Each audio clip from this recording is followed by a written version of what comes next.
Hello everybody, welcome to Snyder's Inc. And today we got a MrBallen reaction here, and this girl is about to live a nightmare.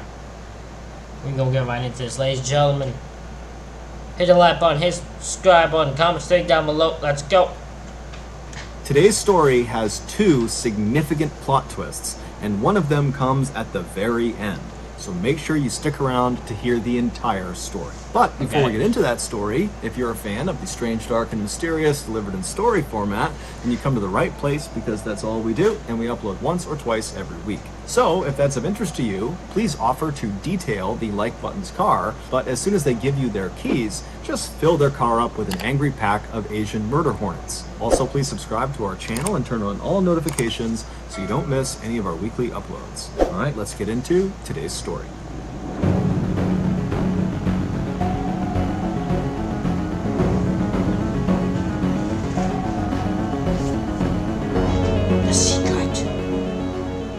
Right in the middle of the United States is a quiet little town called Millstadt, Illinois. Millstadt is home to about 4,000 people, and had it not been for Ashley Reeves, only those 4,000 people and their friends and family would even know that Millstadt existed. In 2006, Ashley Reeves was a 17-year-old high school student who lived with her parents and her younger sister Casey in Millstadt. Ashley was an excellent student who, even though she was over a year from her high school graduation, she was already thinking about what colleges she wanted to go to. She was also extremely likable and outgoing, and she had this huge infectious smile, and so she had tons of friends, and she had a very serious boyfriend who her parents adored.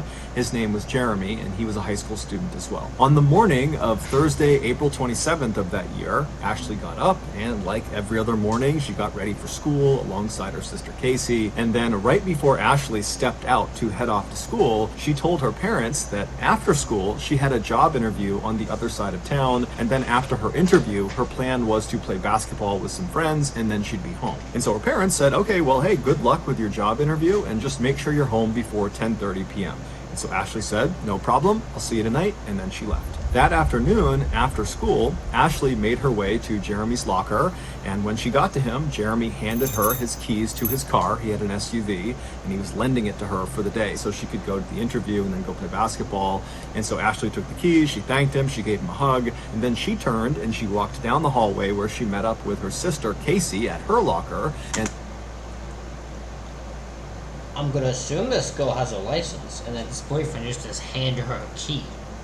Just because she asked for it. Listen, if she don't got a license, you hand her a key, you stupid. I'm just saying. I just had to bring that up because, you know, yeah. I don't know, she might have a license, I don't know. I'm trying to get mine. And then the two girls left the school, they went out to the student parking lot, they found Jeremy's SUV, they hopped inside, and then Ashley began driving them back to their house. When they got there, Casey hopped out of the car, she said bye to Ashley, and then Ashley left their house and she began driving to Fairview Heights, which was a town about 15 miles away where her interview was going to be. Several hours later, around 10 p.m., Ashley's parents had not heard from their daughter, and it was getting close to her curfew, and so they asked Casey if she had spoken with Ashley, and did she know how her interview went? Did she know when she was going to be home? But Casey would tell them, actually, no, I haven't talked to Ashley since she dropped me off from school. And so Ashley's parents said, okay, no big deal. And they called Ashley, but Ashley didn't pick up. So they sent her a series of text messages. But after a couple of minutes of not getting any response, they decided to just call her boyfriend, Jeremy, to see if maybe he knew what was going on with Ashley. But when they spoke to Jeremy, he would say that, I haven't spoken with Ashley since I gave her the keys to my SUV. And I've actually been trying to talk to her all day. I've been calling her and texting her, but I still haven't heard back. And so at this point, Ashley's parents were starting to get really worried. And so after hanging up with Jeremy, they began... Did she crash her car? Did she experience a road rage? There's some damn dangerous fucking road rages. Did she have like a situation where she got like stuck in a car after a crash or something? And calling other friends of Ashley's to see if maybe they had spoken to her and knew what was going on. But all of her friends that they spoke to all had the same story. We haven't talked to her since the end of school, and she's not returning our calls or texts. And so Ashley's mother, she just sensed that something was terribly wrong. And so without any hesitation, she just called the police. Now, the police in this town were used to getting calls every now and again from parents whose teenage child had run off and they were concerned about. So did they, I'm gonna assume then they didn't look into it right away. I mean, fair enough, still like, hey, she went to a job and went to go play basketball. And it's not even 10:30, it's not even her curfew, and we're worried about her. Well, I'll be like, at least wait till her curfew comes. At least wait until she's... curfew time has come. Once it comes, then we can even look in if we choose to then. But at least, at this point, she has no reason to rush home at the moment, so... them, but virtually every time the police investigated, they would find the teenager had just kind of been blowing off their friends and family, and they would pop up maybe a couple hours later, totally unharmed. But the Millstadt police would later remark when they heard Ashley's mother's voice over the phone, the fear in her voice was so pronounced, it immediately pushed the police department to take this case very seriously. Wow, do you know how much fear you would have to portray in a call for police to be like, okay, there's something, we feel like there's something here. Like, it's not anything else, no evidence, no nothing, just this call from this girl's mom, being like, from Ashley's mom being like, hey, my daughter's like, dang, no one can get a hold of her, no one's care, we're worried sick. Like, just that call inspired so much fear that, like, just for this mom, we gotta figure out what the heck's going on here. And so that night, right after this phone call, the Millstadt Police Department went out in force to try to locate Jeremy's SUV, the car that Ashley had been driving around that day. And the first place they went to look for this car was Latterman Park, which is this very popular public park that has a really popular basketball court that lots of teenagers would go to all the time, and Ashley was known to frequent that park. And this park was located about halfway between Fairview Heights, where her interview was, and Millstadt, where she lived. So they go to Latterman Park, and right away, sitting in the parking lot, they find Jeremy's SUV. But Ashley is not in the car, she's nowhere near the car, and when they searched the car, there was nothing of significance inside of it. There was just some of Ashley's clothes lying around. The police would spend all night and well into the morning combing Latterman Park looking for any sign of Ashley, but there wasn't one. And so as the sun came up and the police were nowhere closer to finding this girl, they began to suspect that, perhaps foul play was involved. And so the first person they hauled in for questioning was Ashley's boyfriend, Jeremy. Makes sense. As soon as he sat in the interrogation room, he demonstrated a real concern for Ashley. He had a rock-solid alibi, and he basically was an open book. And so they quickly ruled him out as a suspect. And then... What do you mean he was an open book? Did he go back, listen, we had problems and that, we weren't the perfect relationship, but I just want her found. I don't care how bad I look, as long as she's found, that's all that matters. Okay, he clearly wants her found, so they ruled him out. Vauxhall alibi, I feel like, probably helped this case, because I was like, just because a man acts concerned doesn't mean he actually is. The police basically began hauling in all of Ashley's friends, acquaintances, family members, basically anybody that knew her. They were bringing them into the station to find out if they knew anything that could help them figure out where Ashley was. And more specifically, the police were really looking to see if any of these people were hiding something. And sure enough, a few of the friends that were brought in were. According to a few of Ashley's closest friends, Ashley was in not one, but two romantic relationships. Oh, for fuck's... Ashley! Oh, that just makes you look bad, girl. Don't be doing that. That makes you look so bad. Oh my god.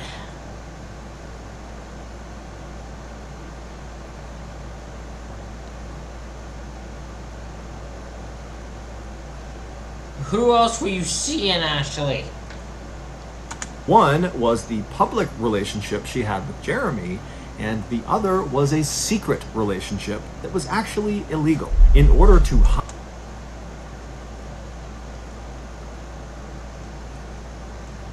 He's in Illinois, so because I was like, is it with? This is in 2000s, I believe. So would it be?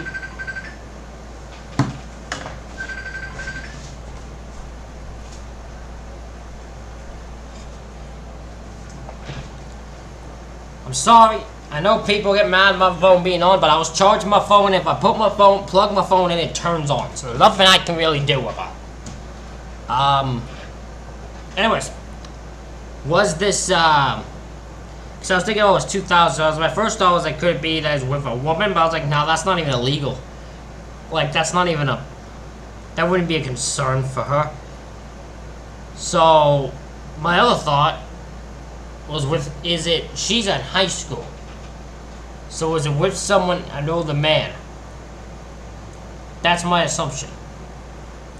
That's what I'm going with, because it's probably the case on why she'd be in danger. And why it'd be illegal.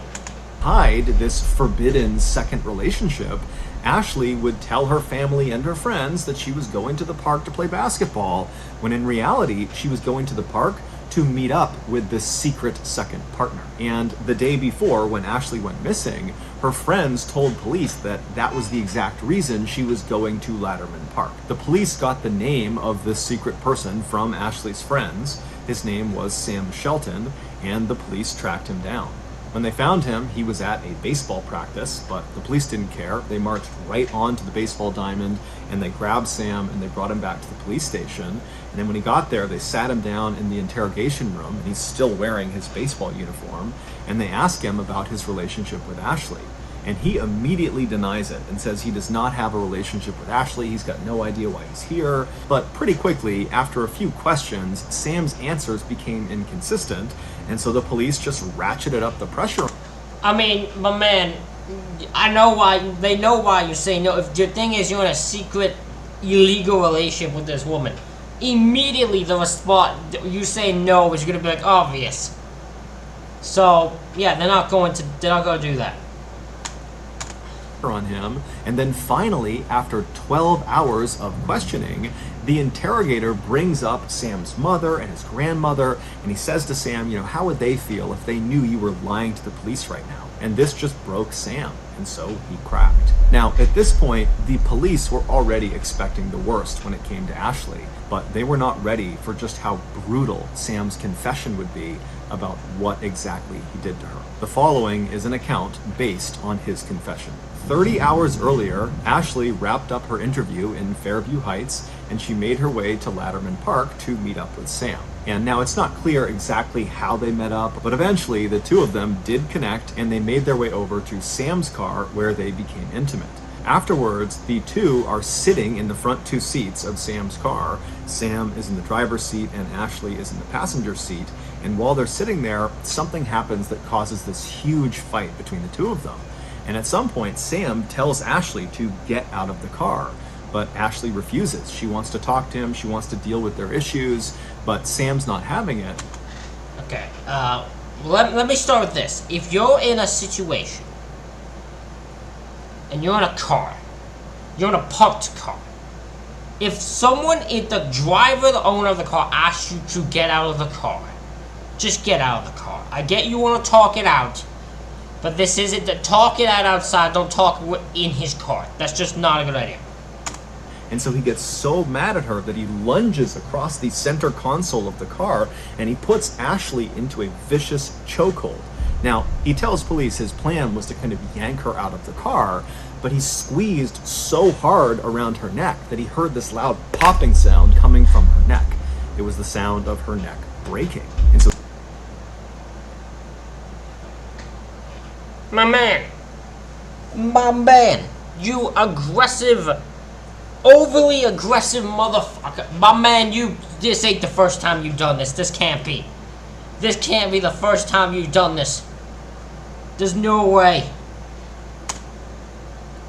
So as soon as he heard it, Sam let go, and Ashley kind of crumpled forward and hit the front dashboard of the car. And so Sam is staring at her, wondering what he should do. He's kind of looking around, making sure no one saw what he just did. And then he reached over and lifted her back up to see if she was still alive, and he saw she was.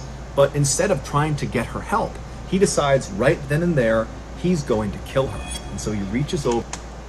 Of course he's not going to get help. How is he going to explain how this he can't even explain the story fully, because it will immediately send him to jail, no matter how hard he tries. And he begins choking her. But after several minutes of throttling her, she just wouldn't die. And so... Oh my god, this girl's got some resilience. She being fucking her neck broken, he's choking her, and she just ain't dying. This girl's got resiliency, all hell. Sam pulled his belt off of his waist and he wrapped it around Ashley's neck, and then he began pulling.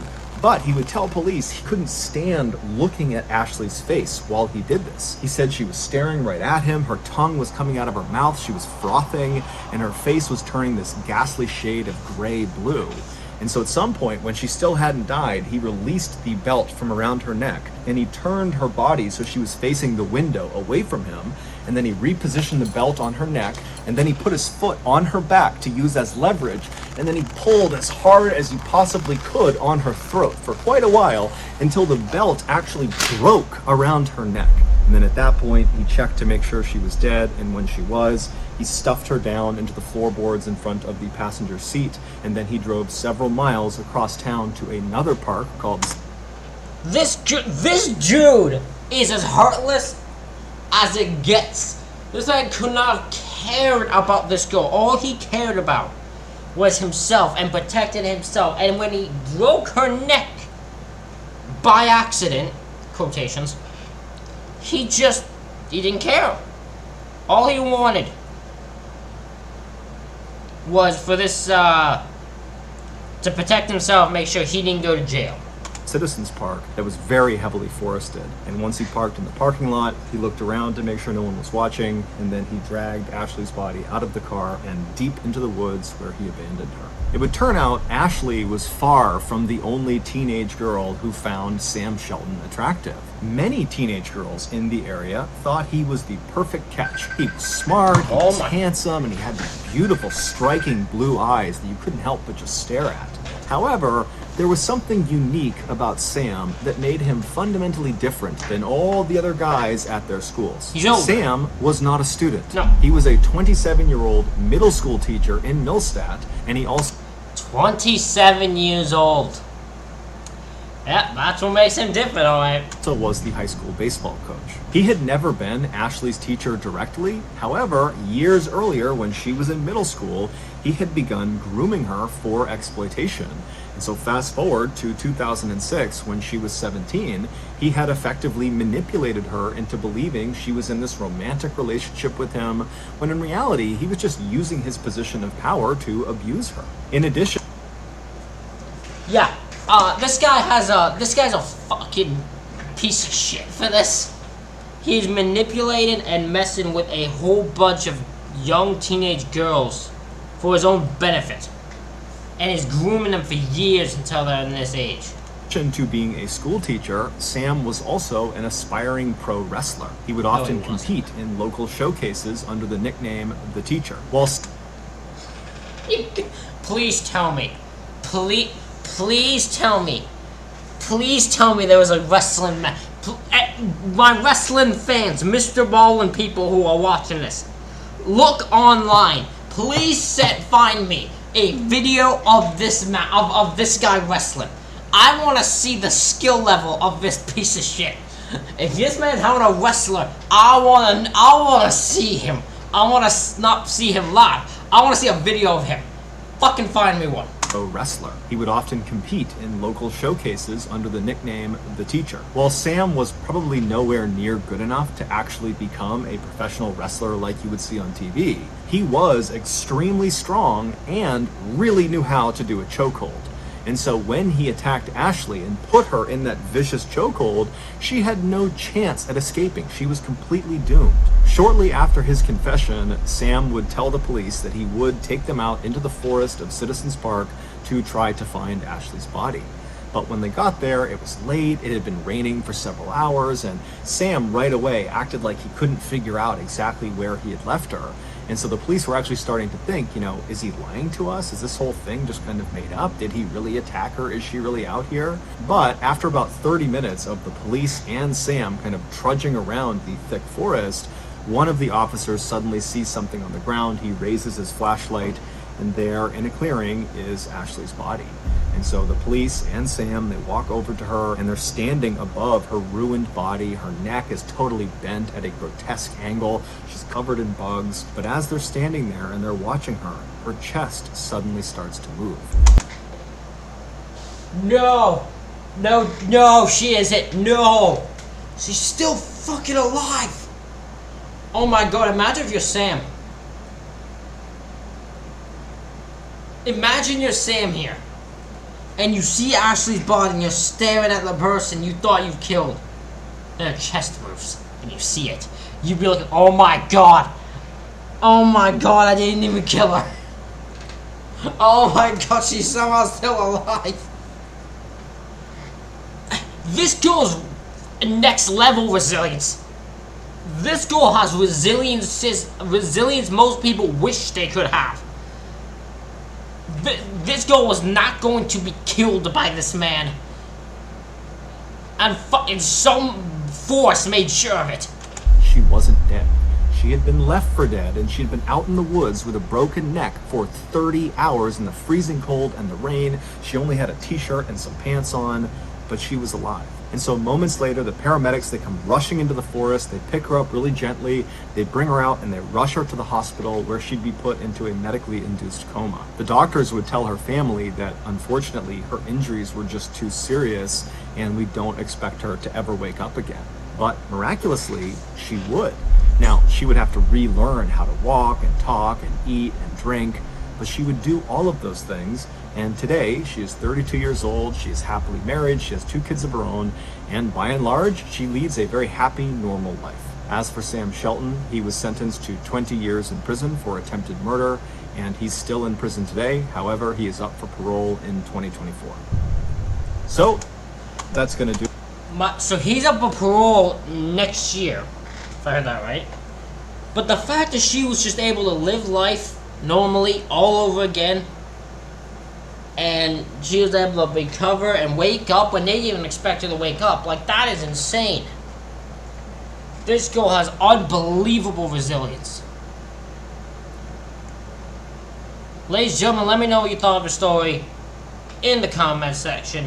Hit the like button, hit the subscribe button. Thank y'all for watching. I'll see y'all for the next one.